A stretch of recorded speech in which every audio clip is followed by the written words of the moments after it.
I get halfway decent fuel mileage, and I do pretty good with the fuel mileage. It started about 18 months ago whenever they closed the pipeline down. You come out you start seeing a fuel increase at the Yes. pump. Today, here on June the 21st, at the fuel island, it's $5.55 for a gallon of diesel. Have you ever seen it any higher, or have you fueled up in the last month or two more than $5.55? Yes, in California and in Pennsylvania and Virginia. One blessing you have, you mentioned, is the fuel surcharge. Talk to us about how that has balanced out your cost per mile and how you're able to recoup some of that expensive diesel fuel cost with your freight or your fuel surcharge. It makes it a little easier. They could pay a little more, but it does pretty good for what they pay.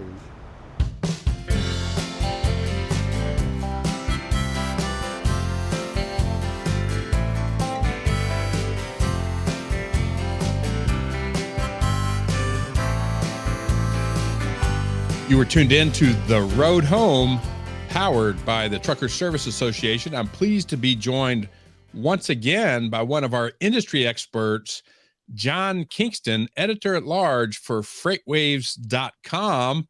Good morning, John. How are you? How are you, John? Good to see you again. Yeah. It's man, I've followed your journey. You're very active in our industry, and you're back home for a little while, but you've been on the road. Tell us a little bit about your journeys the last few months as you've covered our industry, and kind of what you're seeing and hearing just at large, from the industry as a whole. Well, 2 weeks ago, I went to the Gartner Supply Chain Symposium, which is really interesting because I'd not been to it before. And of course, they hadn't had it for 3 years. They had 2,700 people there. And, trucking is just kind of one part of the supply chain there. Really what the people who exhibit on the floor, which then turn into the people who do a lot of the presentations, are a lot of the software companies that provide the visibility solutions for supply chain managers. And when I would sit down at breakfast or lunch, I might sit down one meal next to a supply chain manager from a pharmaceutical company. The next meal might be somebody in some other field. And I actually heard a woman named Karen Evanoff from a audio component supplier, and really audio speaker supplier named QSC. And I just thought her presentation was terrific because she talked about she was one of the ones that people would talk about that did their supply chain on spreadsheets. And she had worked with E2 Open to really bring it up to modern standards. And she gave a really good presentation. So I actually have her today. It was published today on Drilling Deep, which is the podcast that I do. You can find it on freightwaves.com, or just Google Drilling Deep Freightwaves and you can find it. And she talked about kind of her journey from the spreadsheet side to a much more modern cloud-based technology. So it was a really good meeting because I hadn't been to anything like that before. So I really appreciate it. I went to the brokers meeting, the Transportation Intermediaries Association in San Diego in early April. Yeah, you probably had some great weather out west. Yeah, I wouldn't know though.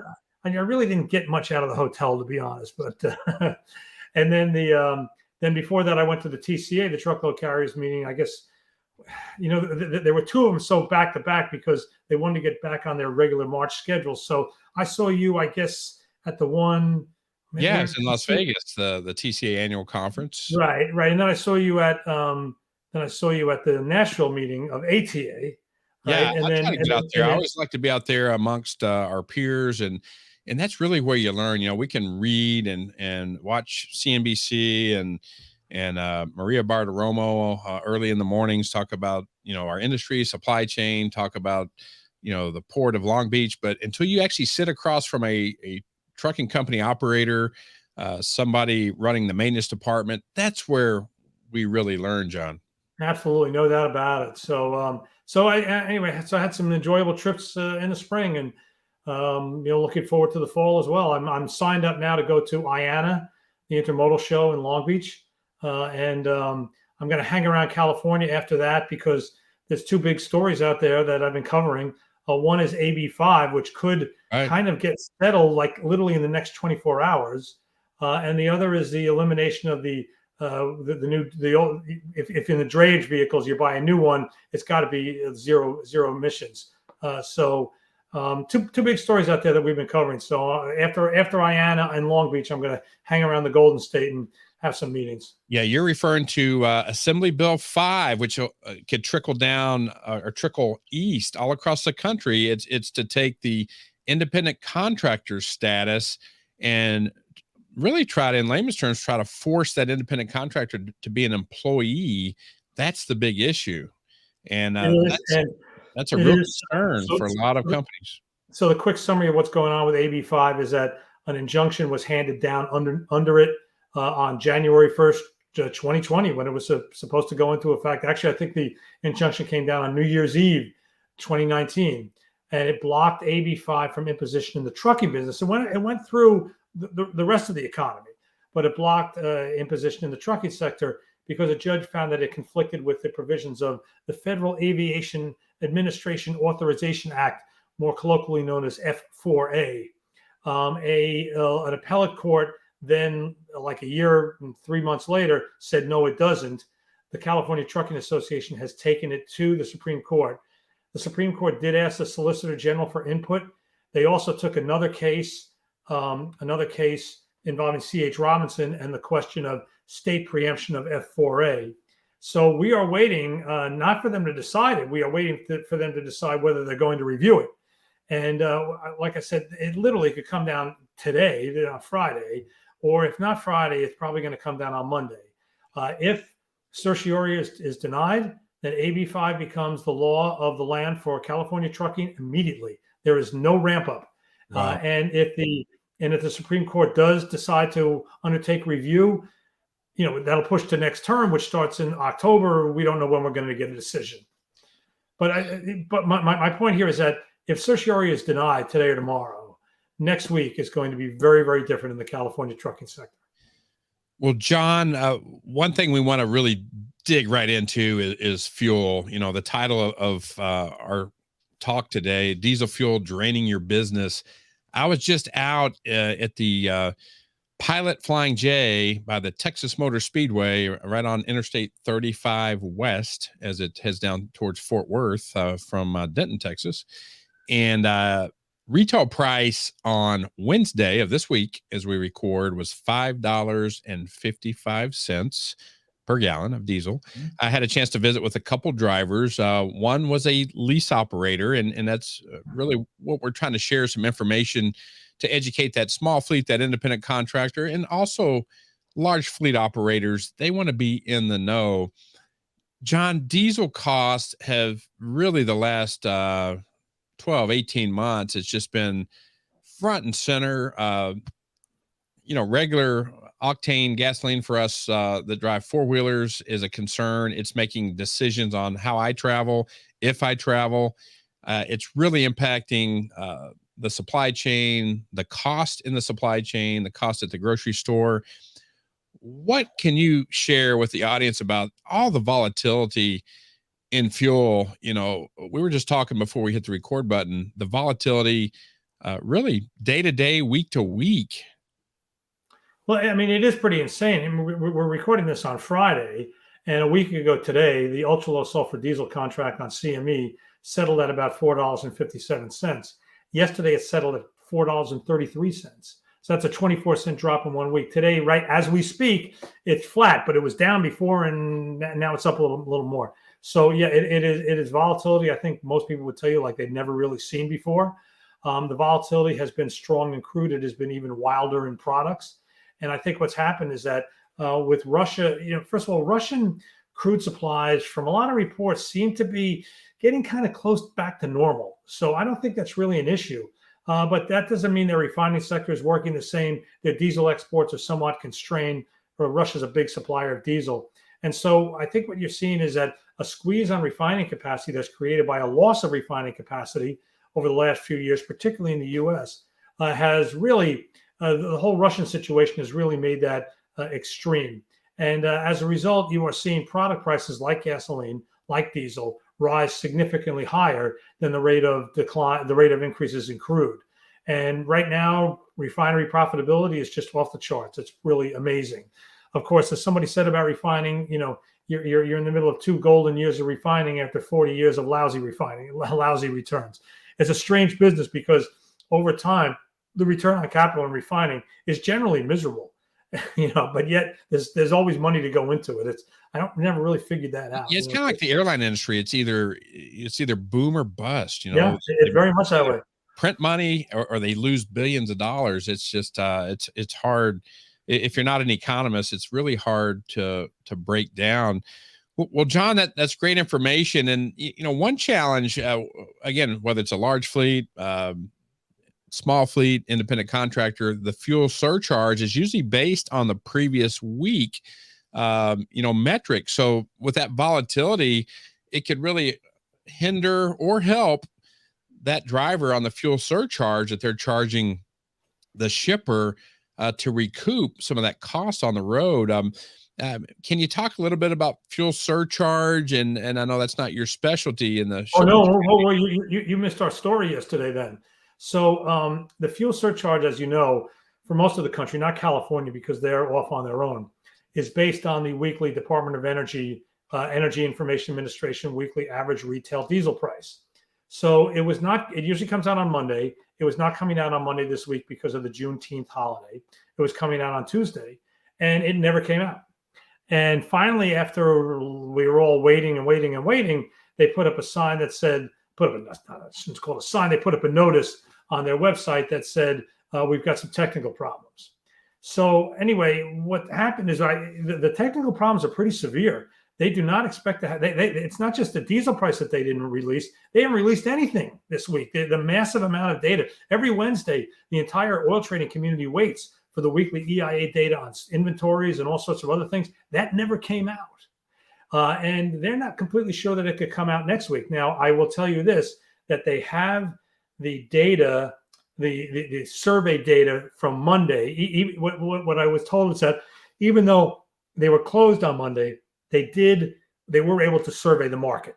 So they have that data in their possession. Eventually, they will publish a price for Monday.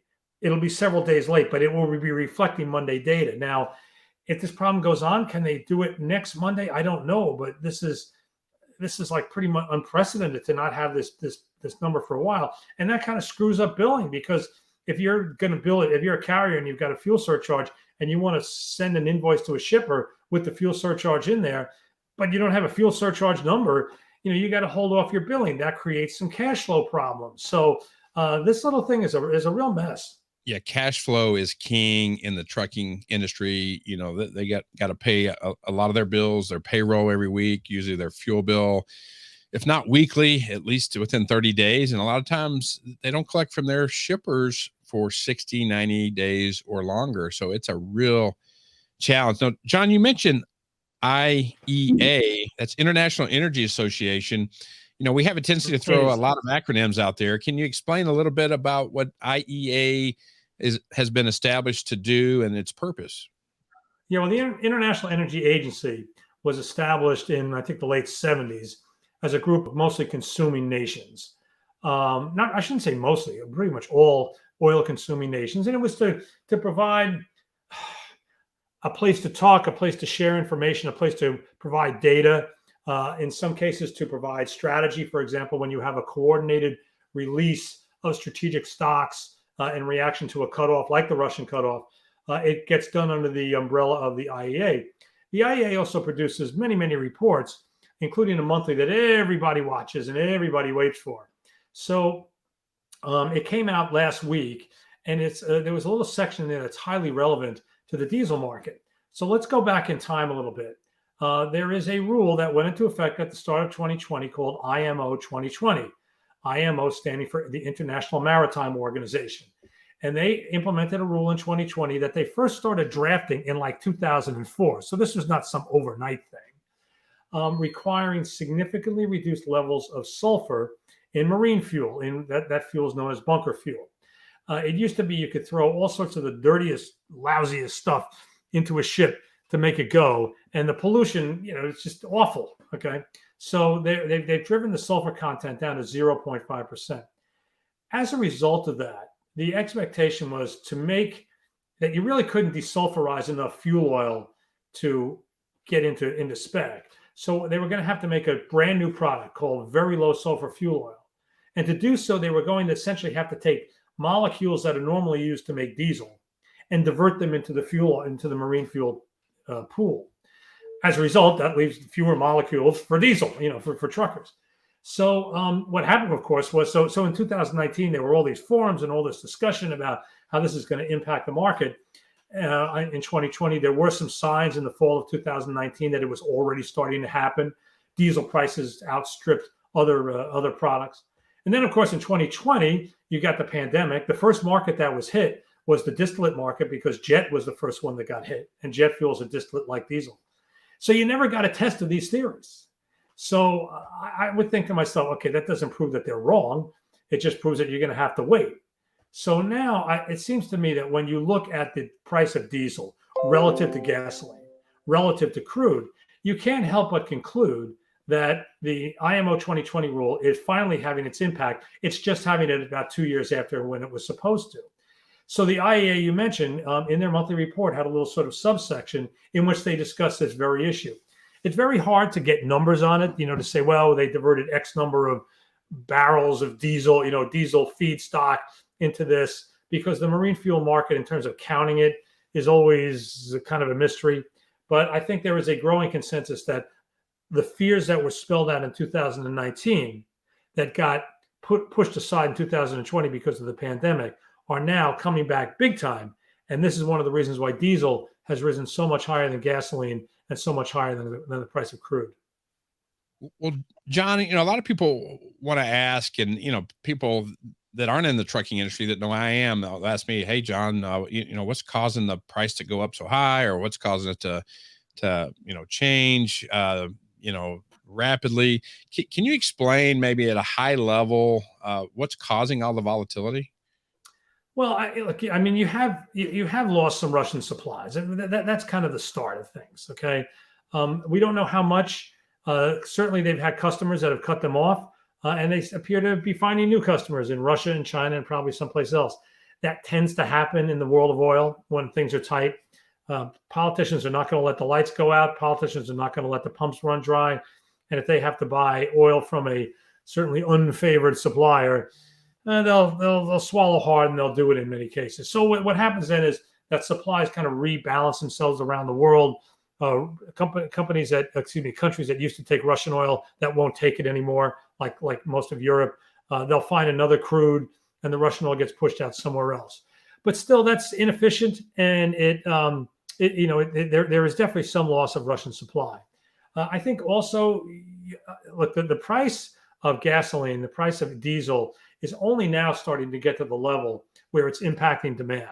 So you've got a world that's coming out of the pandemic. It really wants to do things. It wants to go places, et cetera, and it can't do it. And it can't do it unless it buys fuel. So they're buying lots of fuel. Now, it's really just in the last couple of weeks, particularly in the U.S., that there are signs that the high prices are starting to impact demand, which is a good thing. I mean, it's painful, but markets will have to balance. Markets always balance. And they're going to balance with more supply, which right now doesn't look like we're going to get that much of, or they're going to balance with less demand. It's known as demand destruction. We really have not seen demand destruction in the fuels markets up until now. Now there are some signs that maybe it's happening. Well, John, you mentioned Putin, the war going on with Russia and the Ukraine, and the supply chain of crude oil from Russia. The current administration here in the U.S. has made it crystal clear they want to move to away from fossil fuel. How big a role is that playing in the cost at the pump, and anything that can be done by the current administration to get more supply into the market here in the U.S., perhaps U.S., Canada, and Mexico? Well, I will tell you that the anti-fossil fuel language of, it's not just the Biden administration, but really of, the left side of the American political divide is having more impact on drilling decisions than I really would have thought. And it's really driven home to me when I was at the big CERA meeting in Houston in early March, early March. And there was a great panel that I saw among many great panels. And it was drilling executives, bankers, that kind of thing. And like one of the key things that somebody said was, in the past, when you looked over the economics of, drilling, of acquiring a lease, drilling a well, producing the well, your cost, you would always assume that at a certain point you might have a capital gain in your asset. And he said you can't assume that anymore. You can no longer assume the capital gain at the end of the life of the asset. When it wouldn't be the end of the life, but when you were to move on. And he said that's having a huge impact on drilling decisions. Now, let me point out that the U.S. rig count, which measures drilling activity, is way, way up since Joe Biden took office. It's not down. U.S. production is way up. But the argument that you're hearing is it could have been up even further if it wasn't for this anti-fossil fuel rhetoric. I will tell you that given the squeeze on the number of workers out there, people who can work the fields, I don't really know how much it could have gone up. They've got the same problems as airlines and hotels, and they're trying to fill these slots, and in many cases they're trying to fill these slots in regions that are far, far away from major population centers. So I think even if there was an administration that was like, yeah, oil, we're all in, I don't know how much they could have gone up, because I do think staffing issues would have been very, very significant. Yeah, the price per barrel, I think it's right around $117 a barrel, somewhere in that range. I don't follow it too closely. It's actually down. I mean, the price of crude, give me a second, I'll tell you what it's done. In the last couple of weeks, it's been last several trading days. So it settled yesterday at 104.27. Oh, wow. On June 20th, it settled at more than $120. So yeah. So the price of crude is down considerably. But the price of diesel and gasoline, again, owing to that refining capacity squeeze, has not gone along with it. The reason I bring that up at 104, anything at $100 or more is very attractive for big oil. They definitely can make money at $104 a barrel. Oh, no doubt about it. Mm-hmm. Well, John, always a pleasure having you on the show. Any other insight you can share with the American trucker, maybe what to expect over the summer months as it relates to price at the pump? I would just say, look, you talked about the Biden administration, a lot of criticism there. I mean, there's legitimate criticism of the Biden administration on some of their energy policies, which we just discussed. But the idea that the price of oil is high because of Joe Biden is sort of ridiculous. Okay, this is a market of 100 million barrels a day. There are massive economic and geopolitical factors driving it, and the president of the United States does not have power over it. Okay, so I mean, it is your lifeblood. You have to fill your truck with it. It'd probably be better off if you understood it. So put a little time into trying to understand the way markets work, rather than just finding some boogeyman, whether it's Joe Biden or the oil company executives. I mean, the same oil company executives that were selling oil, cheap 2 years ago, it's not like they suddenly became evil. Okay, so do try to understand the oil market. It is complex. It has a big impact on your life, and stay away from bad guy economics. The idea that, well, there's a bad guy and we're going to go get the bad guy and then everything will be fine. It doesn't work that way. John Kingston, editor-at-large at Freightwaves.com. Thank you so much for joining us on this segment of The Road Home. Thank you, John.